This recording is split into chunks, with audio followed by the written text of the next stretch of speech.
Welcome to our football show, where we talk all things football for this 2024 season. I'm getting paid for this.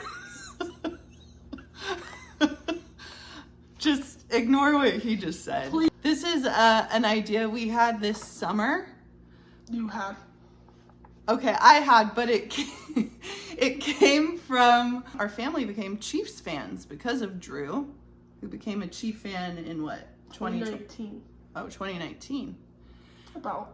And the show Quarterback came out and I watched that, and then I started learning a lot more about the players, and I like to tell Drew things about, and then I started following a bunch of them on social media. Wait, what? Yeah. Yeah. Well, that's where Well, yeah, you I learned follow things. Nick Cliche here. Nick Lachey. It's Nick Lachey, Drew. That almost could have been your father. I would not grow up with a Bengals fan. Okay. You literally would have grown up as a Bengals fan. Well, anyway, so this agenda of the channel, not in a specific order, is I talk about football. She talks about sub-football. Sub-football. It's kind of like That's a good little word. tree diagram. Like, so it's football, stats. Well, I'd say more like the tree trunk. So the football's like the actual thing. Mm-hmm. And it's stats. That's what most people like to focus on. But for some reason, one likes to focus on the player's personal lives. I would say yes, most boys like to focus on that, but for us girls, isn't it so much more fun when you have this well-rounded view of the players and what they're fighting for on the field when you watch the game? So, since we're Chiefs fans, let's start by talking about Chiefs players. I thought today, to start off, we could talk about a very exciting player who's getting a lot of play time. Not Travis Kelce. Unfortunately, for the time being, because defenses are going so hard on him. No, he has very few passing yards. It's Andy Reid's strategy that's holding him back because the other team. They're double teaming Travis Kelce. He's got That's like part of it. two defense players on him all the time, and so that's why they're having to explore other people to throw it to. And Rashee Rice is one of those. He is doing good. He is their number one receiver. Definitely. He's getting lots of good plays. With Patrick Mahomes as their quarterback, it's hard for them to fail. They're already 3-0. Hoping to go further. The Ravens went 7-0 or 8-0. Oh, is that the longest streak that there's been of a I don't know. a straight but wins, yeah, consecutive wins? and they ended up doing really well. So When was that? The last year? Ravens were 7-0. Yeah, before they lost. Do you say 7-0 or 7-2-0? No, it's 7-0. Like Oh, it's like 7-0. well, you don't say 7-0. You just say 7 and like an N instead of N. Okay, got it. So Well, 7-0. Like you don't say 7-0. You just say 7-0. You can say Like 5-0. act or cool and nonchalant like about it while you're 5-2. saying it. Yeah, Like, 5-2, 3-1. Okay, got it. Right now we're 3-0, 3-0, 3-0. But if I say 3-0, you know what I mean. Just checking. Okay, so did you know he was born in Philadelphia? no. Your mom's place of birth. And he was just drafted to the Chiefs last year. So as a rookie in his first season, He was placed as the number one receiver. So he got plenty of playing time as compared to Patrick Mahomes. But in his rookie year, they won the Super Bowl. Yeah. It's an exciting. And you come out of. First I'm pretty season. sure he went to SMU. Yes, you're right. And he comes out of SMU, which is he comes into the NFL excited that he made it. Starts, which he's probably extra excited about, and he did do good that rookie year. Yeah, He went all the way to the Super Bowl, and right. Can you imagine how exciting that would be? When you get drafted onto an NFL team, a good NFL team, a great NFL team, and then win the Super Bowl. Jeez. I mean, technically, when rookies, if you just get drafted onto a good team, you get to. I mean, if you win the Super Bowl, yeah. But to start and know that you helped your team win, that probably feels extra good. Yeah. Yeah. Most rookies don't get that chance. Yeah, that's so true. That's bad.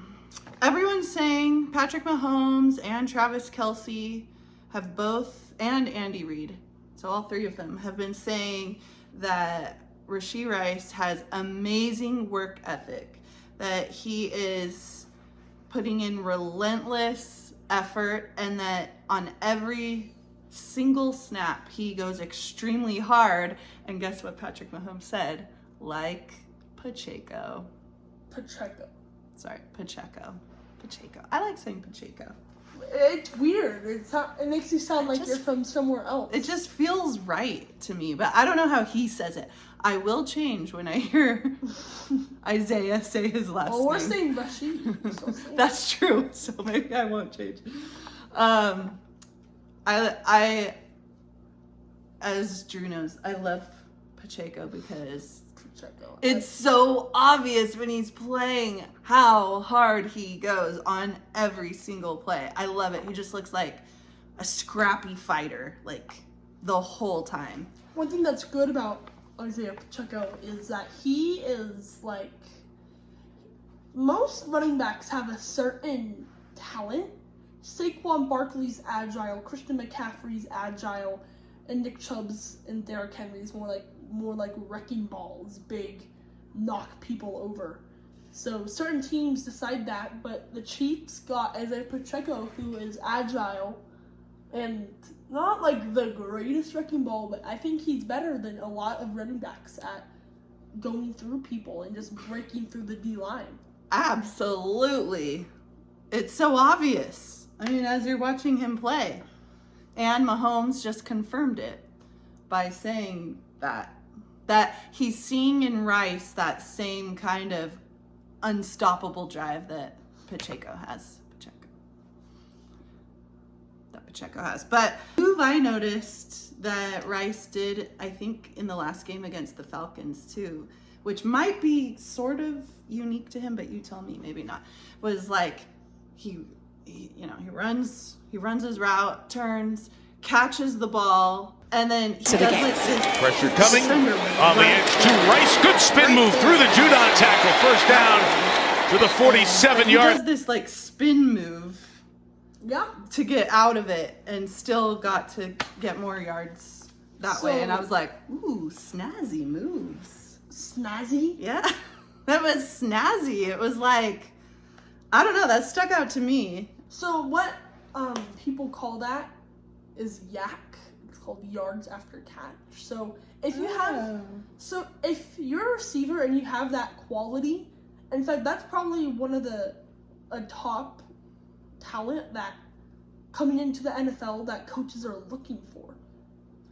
Like how able are you to do it? So spin move, very few NFL players have a good and consistent spin move because they don't know how to plant your foot into the ground and so it's almost like, yeah, we know you can catch. You're a receiver. We know you're going to be good at that. Obviously, that takes a lot of practice and training to get, but what they're really looking for is after you catch it. Your yak. After catch. And so there's a lot of ways to get yak. It's you break tackles, which is a really good quality. That's probably more important than a spin move. There's also juking, which I think a lot more people have that ability to juke than to spin. So what is juking, though, exactly? So juking is the, they don't like stand out. It's kind of going like, and then running. It's like a quick, it's kind of like a quick fake out, like a. Well, not a fake out necessarily. Well, like a. It's. Does this look right? Well, you don't have to fake it. I mean, faking it would work. I mean, faking juke one way and go the other, but it's a quick move sideways to make people miss you. Because if you just try and run someone over, that's rarely gonna work. Yeah. So going to the side of them, they have to. Okay. But Juking. So yes, it's a fake out to the defender, but not a fake out move. Okay. Got it. And I was looking at his girlfriend's stuff and discovered he has children. He's a dad. He's got 2 boys, I think. Yeah, I think they were both boys. And one was just born. Oh, you know what? One was born right after the Super Bowl win last year. And he also has a really cute smile. If you just look at his pictures, like, great smile. If you see pretty much any of these guys, and you see them going from the plane, off a plane to the stadium for away games, or coming into their home stadium, they always seem to post pictures of themselves where they are dressed like fashion models. I mean, just the most fashion you could ever have. And Rashee's already doing that too. And it just makes me feel like we need to do that more. Like, they're in our own life. Like, what? I'm just wearing some boring t-shirt and jeans every day? Well, I hope this episode taught you a lot about mostly Rashee Rice. We're rooting for him. Number 4. Also, I'm excited about the bringing back the Ice Ice Baby song with Rashee. So every time he makes a good play, it's like, Rice, Rice, All right, baby. goodbye.